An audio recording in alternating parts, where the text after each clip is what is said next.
Hi, I'm Stephanie Laska. I lost 140 pounds and created Dirty Lazy Keto. Thanks for joining me here on the YouTube channel. Be sure to subscribe and enjoy the show.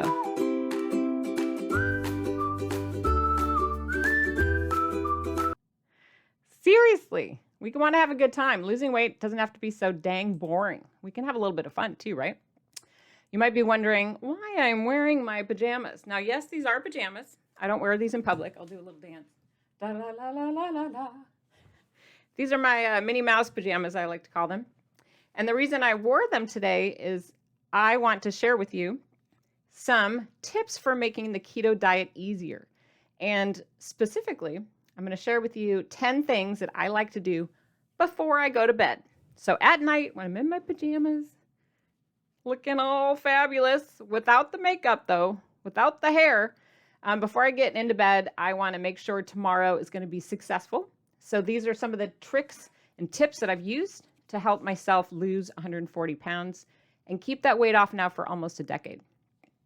So clearly, these things are working. So feel free to steal shamelessly, and I hope that you'll share what's working for you, because I am not the only one with the secret here. I'm just the one with the big mouth and the big microphone. So I hope that you'll chime in. Share what's working for you, some little tips and tricks, things that you do before you go to bed at night. That way we can all be successful tomorrow. Yeah? And also let me know what challenges you're having. I mean, let's be honest. I know I'm always goofy, but I want to know what challenges you're having being successful and what challenges you're having about getting things ready. So be honest and share that in the comments, because I'll choose someone at random. Ooh, it's cold. To get a free DLK cutting board. So at random from the comments today, I'll choose some folks. I know, right? So exciting. I love it when there's prizes. So here are the top 10 tricks that I do the night before, just to help out a little bit. Now, number one, I think meal prep is probably, one of the hardest for everybody, right? Meal prep is just a pain. It's a chore. Sometimes it can be a challenge. But what I've figured out for myself anyway is that when I cut it back and I think about it in terms of just smaller, simple steps, as opposed to like trying to do everything like all at once and be all fabulous with charts and calendars and graphs, I try to just break it down into tiny little pieces. So for example, what I do before I go to bed is I pull out some meat out of the freezer. Now I realize that is maybe not what you were expecting. That was not like the big aha moment, the big reveal. But honestly, this really helps me. And you can see how classy I am. I've got my reduced for quick sale chicken breasts that are $1 off with my red sticker. Now I pull these out the night before. You're supposed to put them in the fridge and then they'll defrost safely. But then I wake up the next day and I'm like committed. I've got my chicken or my meat. My meat has been defrosted. It's like there's no turning back. Okay. And for me, that trick works. Like I have to treat myself like a small child. And for me, defrosting the meat ahead of time, I'm so cheap that I'll be like, well, I can't go back now. It's already defrosted. So it works for me. Another trick that really helps me the night before is I think about how could I get some protein at all of my meals tomorrow. It doesn't have to be fancy. I can be having some salami. I can have some bacon. I can have eggs. I can have yogurt, Greek yogurt, chicken, whatever. But I start kind of thinking about it. I'm like, well, I need to have protein throughout the day, not just at the dinner, which I used to do it that way back before. But now I realize I really need a little bit of protein, a moderate amount at every meal, and even sometimes snacks. And for me, having some of this stuff on hand, even the convenience type protein, it just makes me do it. It makes it easier, right? Let's be real. I also like to, before I go to bed, in my pajamas, pull out all sorts of gadgets that I might potentially need in order to get dinner ready. So I'm going to show you a couple of these. Make sure you can see the screen. Okay. I'll move this over. Here's my pillow because I'm sleeping.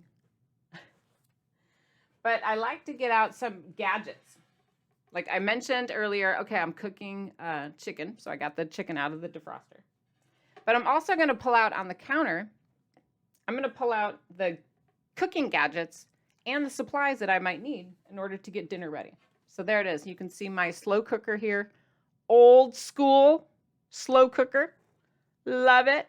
You don't have to be all fancy with your air fryer and your Instant Pot, which I have too, don't get me wrong. But sometimes before I go to bed, I bust out this slow cooker and I get all my ingredients out that are needed and just kind of throw them on the counter. And for me, the reason this works is I can see, is there anything missing? Right? Like it forces you to decide what you're going to have for dinner the next day. Let's be honest. It forces it to you. But you also can start to realize, number 4, that you might be missing something. So I know I'm going fast here. Number 1, just to recap, was to break down meal prep into smaller steps and maybe defrost some meat. Number 2, my trick before I go to bed is to plan out protein at every meal for the next day, no matter how fancy or unfancy. Number 3 is to pull out gadgets and ingredients before I go to bed to help force me to decide what I'm going to eat for dinner. And then moving on to number 4, I'm going to locate anything that's potentially missing. And I'll more on that later. But I know you're all curious right now. You're like, what's in the pot? What's happening here? So I wanted to just tell you real quick. This is a recipe from the original Dirty Lazy Keto Cookbook. The original. This is the first of 4 cookbooks. And this is one of my favorite recipes. It's called Fluffy Chicken. Now, I made fluffy chicken so often during my weight loss journey that my little girl, you can see her here in the picture, is a before and after. She's a teenager now. But my little girl actually decided to become vegan because she said, Mommy, you make fluffy chicken too much. And that lasted a whole year. She was vegan. Isn't that hilarious? All thanks to fluffy chicken. And I think I even told that story in the book, but it makes me laugh. The fluffy chicken recipe, if you have the book, it's on page 158. But for those of you who don't feel like following along in your book, I'll just show you and tell you the recipe. Basically, you need your slow cooker here. You're going to take about a half cup of chicken broth, any kind. You are going to get that chicken breast. And for this recipe, I use 2 pounds. Now, I'm not really sure what's here, but I use 2 pounds chicken breast for this particular recipe. Do you have to be exact? No, you do not. You can kind of wing it and it will work out just fine. You're going to use an ounce of ranch powder. Now, it doesn't have to be ranch brand. It can be, Walmart brand, whatever. But I like using this. It's a time saver. The spices are already kind of blended up for you. And you're going to throw the chicken in there, cook until it's done. Technical term, right? And then at the very end, you'll be adding 8 ounces of cream cheese and some bacon, 8 slices, and a half cup of shredded cheese. And I always use the real stuff. None of that fat-free, low-fat garbage. Use real fat dairy. It'll make your food taste hecka good, right? And that's it. You just throw it all in there and stir it up. Bada bing, bada boom. You've got the best fluffy chicken of your life. Now, let's say it's the night before and you're in your pajamas like me. And you get out all your stuff. You're like, okay, I got everything. It's all laid out. And then you realize, I forgot the bacon. Happens, right? At least it does at my house. Despite me having like 20 packs of bacon in my freezer, there's always that dreaded moment where I'm going to decide, what am I going to eat tomorrow? And then for some dang reason, there isn't any bacon. That makes me very sad. Everything tastes better with bacon, correct? So when that happens, what I do is I get out my phone and I just text myself. This is a very advanced technique. But really, that's what I do. I text myself, I text my husband, I text anyone who's going to the store, give me some bacon, people. Because you don't want to be, midway in your recipe and then fall short and not be able to cook. Next thing you know, you're like, oh, I should just order pizza or go out to dinner. And then you know what can happen when that goes on. Sometimes people go off the rails. I always think it's better to cook at home if at all possible because you have more control over the ingredients and, it makes you feel kind of fancy, like you're doing something for yourself. So if you are like me and you forget an ingredient, like, for example, I like to put olives on my fluffy chicken. It's really yummy. In addition to the bacon bits. I don't know if that's a thing or just me, but it tastes good. That way I can text myself. The next day I'm ready to go. I can maybe pop by the store and round out what I need. Not so complicated, right? Another thing I like to do before I go to bed is I like to pack my lunch. Notice how big my lunch pail is. Isn't that embarrassing? It really kind of is embarrassing. Look at this. I mean, really? This is like a man size, Superman size lunch pail. I know, I love it. It's like probably a shopping bag, but I've decided it's my lunch pail. Because I like to eat. I like to snack a lot. I don't want to be caught slipping. So I packed quite a bit of goodies in my lunch pail when I'm leaving the house to go to work or travel. And that way I am ready. I'd rather have too much than not enough. That is just my opinion. What about you? So tell me what you put in your lunch. What do you put in your little snack bag? Type in the comments. Because remember, I'm going to choose people from the comments to win. You remember what it was? A very cool DLK cutting board. I'll mail it to you. So share away. What's in your lunch pail? Here's a couple of items that you might find in mine on a typical day. People who have watched my videos before know I have a thing for celery. It's not that I love it. Really, it isn't. I do eat a whole stalk of it, like maybe a pound in a sitting when I'm driving because it's crunchy and it like helps me relieve stress. It's not that I love celery. Don't get me wrong. It's just that I can eat a lot of it and go, and I'm driving and I'm like, you know, and it takes out my anxiety. I think it's pretty tasty too. You know, it's just kind of like plain, it's blah, but it fills me up. Now, if you don't like celery plain, you know, get out some ranch dressing. That's what Dirty Lazy Keto is all about. I consider this training wheels to make yourself love vegetables. You don't have to love vegetables, but you have to kind of like them and get to know them and romance them and ease into it maybe. I don't know. Get your ranch dressing if you need it. If that's not your thing, maybe get out some peanut butter. Do whatever it takes to eat more vegetables. I like to eat these as early as possible in the day because it fills me up. So my stomach is not grumbling, and then I'm not like reaching for too much of other types of keto snack foods, which, as we know, can be caloric, they can be constipating, they can be expensive, and you know, this is what works for me. I'm just sharing. I also might bring some cheese in my lunch. I didn't have any cheese sticks, so I just grabbed a slice. I keep a whole thing of water packets in here just in case. I always keep emergency nuts. You never know what's going to be in my lunch pail. Leftovers. But the bottom line is I just start throwing stuff in there the night before. Getting ready for bed, I'm like, put it in the lunch pail. That way, as I'm headed out the door, I can grab it. Makes sense, right? That way you're not caught slipping. These are all little sneaky, easy ways you can be successful. 10 ways that you can do things the night before just to ensure that you're going to be on track. Now, I mentioned about those little flavor packets. Was anyone paying attention? I don't necessarily wait until I'm out on the open road to be filling my water bottles because that would be awkward because I drive a lot for work. So what I do is I fill up my water bottles. These are just glass recyclable water bottles that I can throw through the dishwasher. And I fill them with water the night before I go to bed. Every night I do this. And I have, I don't know, maybe 6 or 8 of these. Depending on how thirsty I am, the time of year, I might drink more or less. But I use a variety of different flavors to make them tolerable. Because I don't love water. I don't love vegetables. I don't.